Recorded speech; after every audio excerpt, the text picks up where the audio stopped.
Mitchell Parks presenting Marcus Plautus Molesworthus, Latin and the School Story Tradition at Hogwarts. Thanks everybody for tuning in, especially as this year's HPAC winds to a close.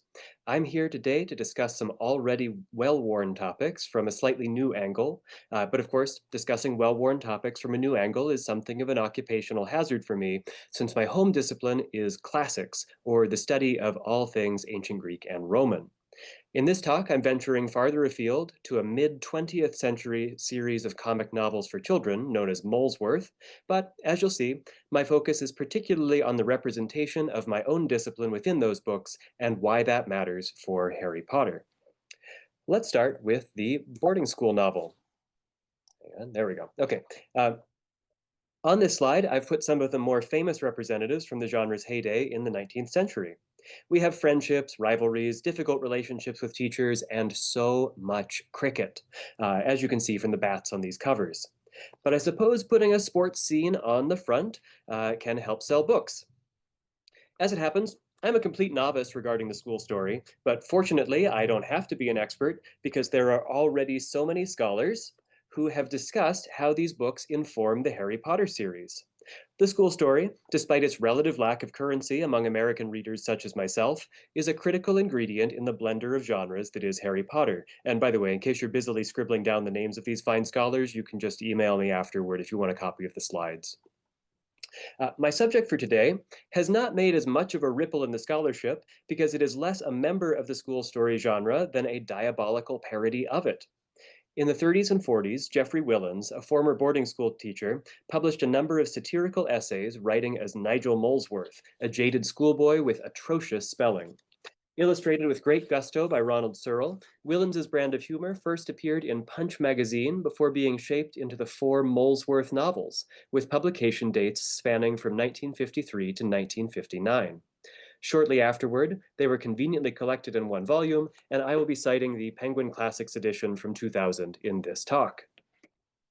Now, I will be the first to admit that many have already noted connections between Molesworth and Harry Potter, though these have largely appeared in popular publications and blogs so far. In particular, as early as 2000, it was noted by classicist Richard Jenkins in Prospect magazine that the word Hogwarts makes an appearance in Molesworth along with the names of several familiar Harry Potter characters.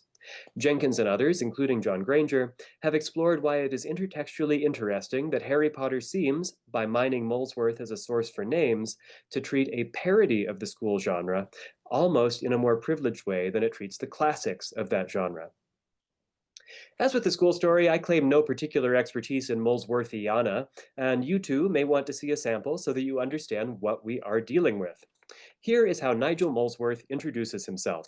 This is me, e.g. Nigel Molesworth, the Curse of St. Custards, which is the school I am at. It is utterly wet and weedy. Here Nigel deploys his 2 favorite terms of opprobrium. As I shall, I hope, make clear. But of course that is the same with all schools, e.g. they are nothing but canes. Corporal punishment is alarmingly frequent at St. Custard's, and it looms large in Nigel's mind, as does the next item on his list, Latin, which is for him almost as horrible. Latin almost always heads Nigel's lists of subjects and crops up more frequently than anything else. He does go on here, though, to add French, geography, history, algebra, geometry, headmasters, school dogs, school sausages. The food is, as others have noted, the polar opposite of the delicious abundance of Hogwarts. My brother Molesworth too, and masters, which is to say teachers, everywhere. Hopefully you get a sense from this of the wicked charm of reading these books, even if St. Custard's is more like Dudley Dursley's Smeltings than like Hogwarts. Word to the wise, of course, the humor is outdated, or, to put it another way, focalized through a 1950s English schoolboy whose sense of gender norms is rather rigid, and who is simultaneously cynical about and an aspirant toward British imperialism. The books continue to have a cult following in the UK, and fans can recognize each other by dropping lines from the books as in-jokes. It's not the same as a phenomenon like Harry Potter, which has such a high level of cultural saturation that international diplomats can call each other's country Voldemort and expect the reference to land, but the books nonetheless have a kind of iconic quality owing to their hilarity and their linguistic idiosyncrasies. I imagine you can think of other pop cultural analogs that inspire a rabid sense of mutual recognition whenever you get a reference. For my age cohort, what springs to mind is Homestar Runner. Trogdor, yeah. But in addition to being outrageously funny, Molesworth is also profound satire of British culture and especially of the class system. My path to Molesworth has wended its way through an ongoing project of mine, which is performing an archaeology of sorts on an essay that Rowling wrote for the Journal of the Classics Department of the University of Exeter, where she was an undergraduate in the 1980s. The essay was published in 1998, and its title is What Was the Name of That Nymph Again? Or Greek and Roman Studies Recalled. I've described in other venues how this essay contains Easter eggs of information relevant to the Harry Potter series. For the record, I by no means subscribe to the idea that we should look only to Rowling's own words for hints to the meaning of the series, nor do I believe that, by reconstructing Rowling's reading history, we can magically unlock that meaning. The disjunction between Rowling's understanding of her own work and that of many fans, as revealed in recent years, is evidence enough that she is not the sole arbiter of interpretation. In this early essay, however, there are some hints worth taking seriously. For instance, in describing her encounter with the myth of Persephone, kidnapped by the god Hades and taken to the underworld, Rowling more or less spoils the plot of Chamber of Secrets, which came out in the same year and features Voldemort's kidnapping of Ginny down under the school. For my current purposes, I want to point to Molesworth's role in the essay. The essay's main topic is how she came to do coursework in Greek and Roman studies at the University of Exeter. Although a traditional classics program required expertise with the ancient languages, this new one did not. As Rowling says, this was fortunate, as my Latin consisted of the word cave, which I had gleaned from the Molesworth books. Cave means beware or watch out, and in Molesworth it is a signal to other misbehaving boys that a teacher or even the headmaster is approaching. In other words, Rowling claims to know basically no Latin, and indeed to know only a Latin word which is used rebelliously against authority. Accordingly, the character she draws of her undergraduate self throughout the essay is not exactly a studious one. She describes her less than triumphant encounters with her professors, for whom she uses the code names X, Y, and Z. By the very end of the essay, though, she claims she has acquired, in later life, some level of experience with the classics. As she says, I'm confident I know more than Dr. Y would have credited when I left his office for the last time, enough to inform a pair of bemused 4-year-olds with whom I watched Disney's latest offering that Heracles definitely didn't own Pegasus. That was Bellerophon, as any fool know. The last part, which I have underlined, is a frequent tag from Molesworth, as you might guess from the spelling. Between the earlier reference to the word cave and this reference, which is the very last sentence of the essay, we can see a set of coordinates pointing to the importance of Molesworth in mediating the relationship between Harry Potter and the Greco-Roman classics. The essay as a whole is a fascinating meditation on the nature of illusion and influence. What's important for our purposes is to note that the idea of influence operates on two simultaneous levels here. The literary level, where texts are allowed to talk to and through other texts, and the school level, in that this essay is the autoethnography of an educational experience. These two levels play off each other. First, our experiences of literature are sometimes mediated through what we read in the classroom, in that we perceive certain texts as being part of a conversation with other texts because they've been packaged together for us by our teachers. Second, how we describe our experience of school in real life can be molded through encounters with stories set in schools. In Rowling's essay, Molesworth performs both functions, providing a model for how to describe one's education, while also being an example of a work of literature that interacts with other works intertextually. So, what does the intertextual conversation between Molesworth and Harry Potter look like? Here are some non-exhaustive examples, all of which have been noted by other readers.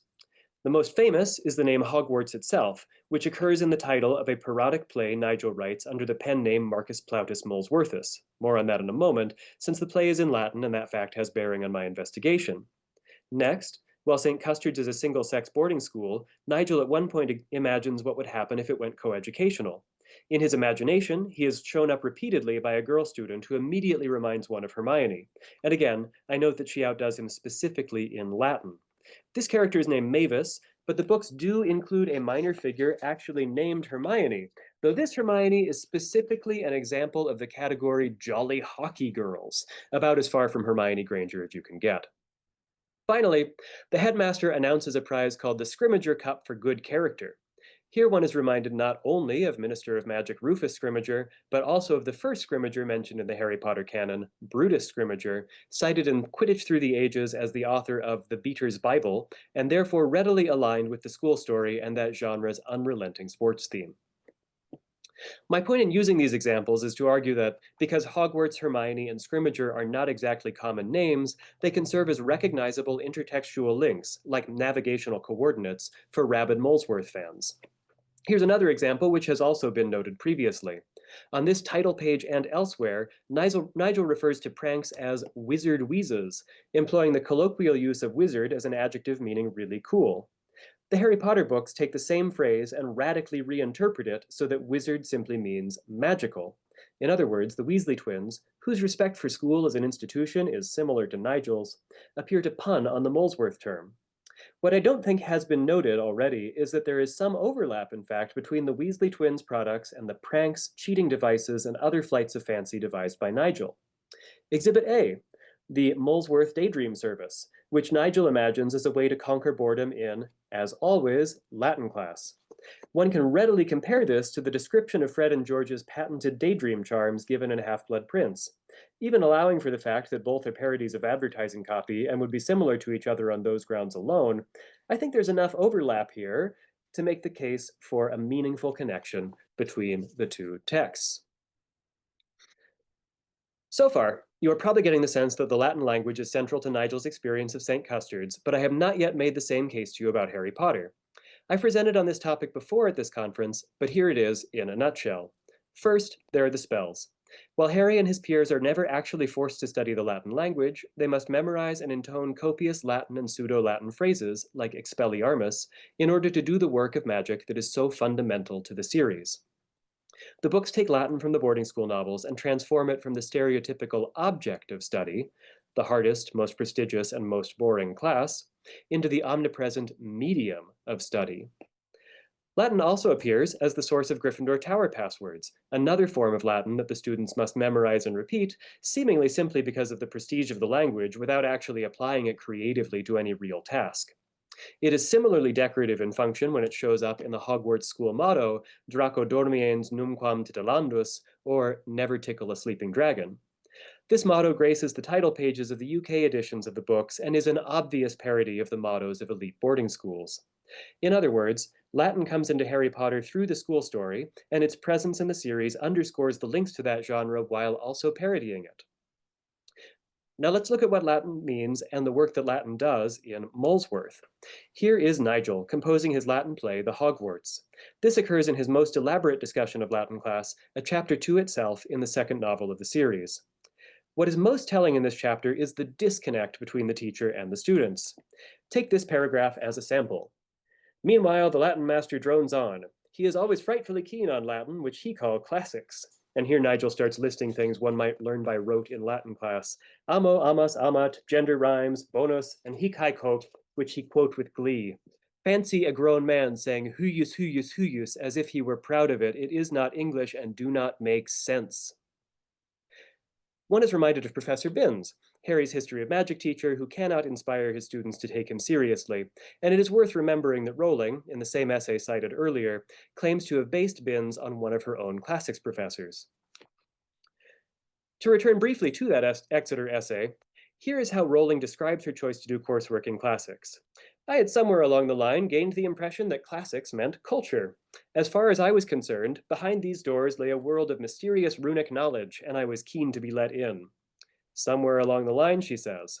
Well, here is the chapter heading from the Molesworth chapter on Latin I was just quoting. Acquire culture and keep the brain clean, how to be top in Latin. The same chapter happens to contain instances of both wizard wheeze and any fool know.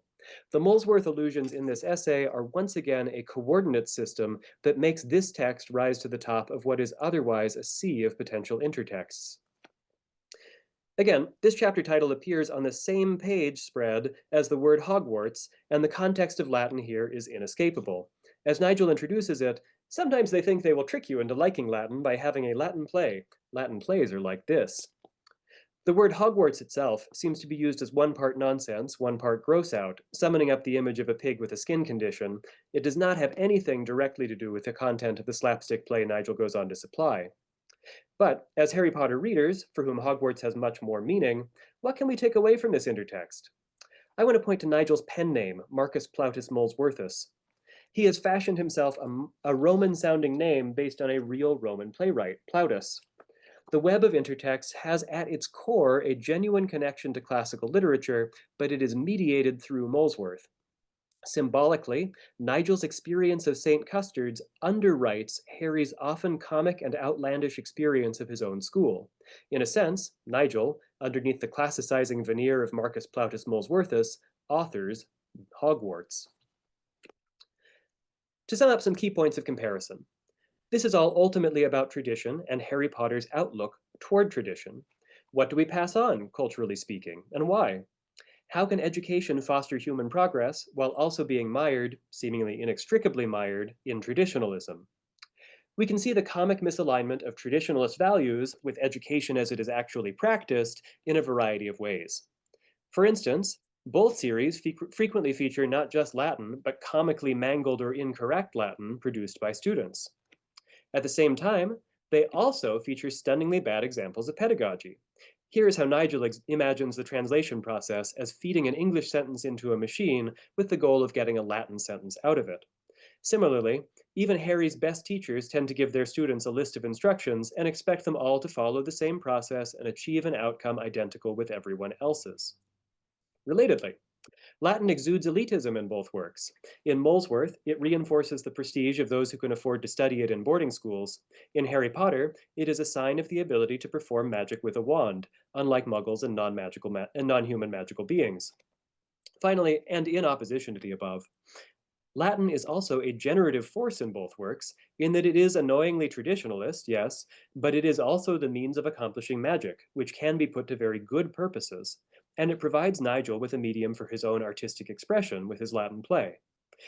While we can arrive at this understanding of the role of Latin in Harry Potter without considering its intertextual relationship with Molesworth, pondering that relationship adds, I believe, significant depth. Now, as a coda to this talk, I want to offer one intertextual connection that I believe has gone unnoticed. The Molesworth side of the connection is the headmaster of St. Custard's, who has no stable name or identity until the third novel, but from then on he is always Grimes, all caps. Note the Kawe "Here he comes" in this fake wanted poster. Equal parts cruel, greedy, and hypocritical, Grimes divides his time among grading Latin exercises, threatening the boys with the cane, swindling students, parents, and philanthropists out of their money so that he can fund his lavish vacations, and, for similar reasons, running various side hustles. It is abundantly clear that he neither likes nor believes in the educational enterprise. I argue that one particular Hogwarts headmaster embodies this Grimesian attitude, which is meant to form a contrast with that of the less cynical Dumbledore. Here is a snippet from the fourth Molesworth novel, in which Nigel pictures Grimes as composing a tell-all book about the students, just as Willans himself did after a fashion. It is Grimes's, quote, master work on the behavior of boys, secrets of the boot room. Here and only here in the series do we learn that Grimes's first name is, in fact, Phineas, in exactly the same spelling, out of several possible variants, that occurs in the name Phineas Nigellus Black. As you will recall, this is Sirius's ancestor whose portrait plays a minor role in the events of the last three Harry Potter novels. I will also admit that I have not played the game Hogwarts Legacy, in which I understand that he is a major character, so I welcome your input if there's anything relevant there. Phineas Nigellus, whom Sirius describes as, quote, the least popular headmaster Hogwarts ever had, is primarily characterized by means of his voice, which is constantly reedy, sneaky, cool, cold, and snide. He speaks slyly, and he also has clever and shrewd and narrow eyes. These physical descriptions align with the headmaster Phineas Grimes's depiction in Molesworth, as do Phineas Nigellus's few but pointed opinions about being a teacher. He, quote, loathed being a teacher. He encourages Dumbledore to, quote, never try to understand the students. He also, quote, would not have permitted a student to question the way Hogwarts operated in my day. Phineas Nigellus is, moreover, an elitist, biased against Muggleborns and others like Neville, Luna, and Hagrid, who do not fit the traditional mold. In a broader sense, this makes him into a kind of avatar of the gatekeeping boarding school elite, as represented by figures like Grimes. How can we seal the deal on the intertextual connection? Why, with the patented Molesworth coordinate system. Not only does Phineas Nigellus happen to share his first name with Grimes, but his second name is that of Nigel Molesworth himself, and it is, of course, Latinized, just like Marcus Plautus Molesworthus. Phineas Nigellus thus embodies the interconnections among the study of Latin, the boarding school novel, and traditionalist elites as satirized in the Molesworth novels. The Harry Potter series, in depicting this complex through a deceased headmaster, safely kept within a picture frame, acknowledges Molesworth as an essential literary precursor while also consigning it to the past, the worldview of an older era, to be replaced by the more enlightened, if also morally complicated, Headmaster Dumbledore. Thank you.